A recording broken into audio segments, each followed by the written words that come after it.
Que la paix, la miséricorde et les bénédictions d'Allah soient sur vous, ô gens de savoir et de sagesse. Nous allons plonger dans l'océan profond de la foi, alors découvrons notre trésor.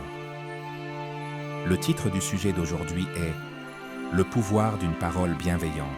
Le messager d'Allah, paix et bénédiction soient ben sur lui, a dit « Protégez-vous du feu, ne serait-ce qu'avec une moitié de date.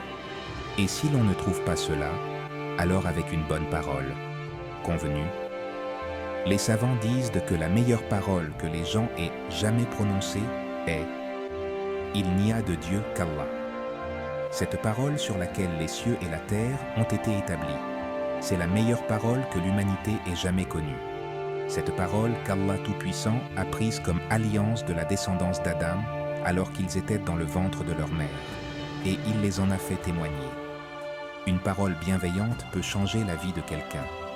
Allah Tout-Puissant dit « Et dis à mes serviteurs de prononcer les meilleures paroles, car Satan sème la discorde parmi eux. Satan est certes pour l'homme un ennemi déclaré. » Et le messager, paix et bénédiction soient sur lui, a dit « Certes, un serviteur peut prononcer une parole qui plaît à Allah Tout-Puissant, sans y accorder beaucoup d'importance, et Allah l'élève par elle de nombreux degrés.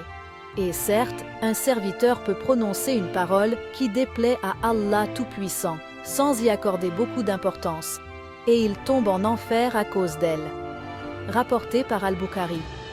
Pensez-vous que vos paroles sont ordinaires?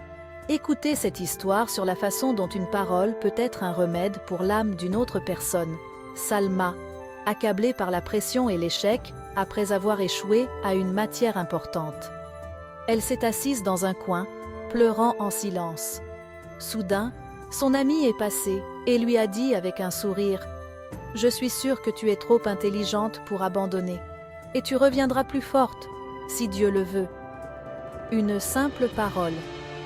Elle a remonté le moral de Salma et a complètement changé sa journée. La même chose peut vous arriver, dans la rue, à la maison ou même en ligne. Une parole comme « qu'Allah te bénisse » ou même « ton sourire est magnifique ». Cela peut sembler simple, mais la personne qui l'entend pourrait y trouver la guérison.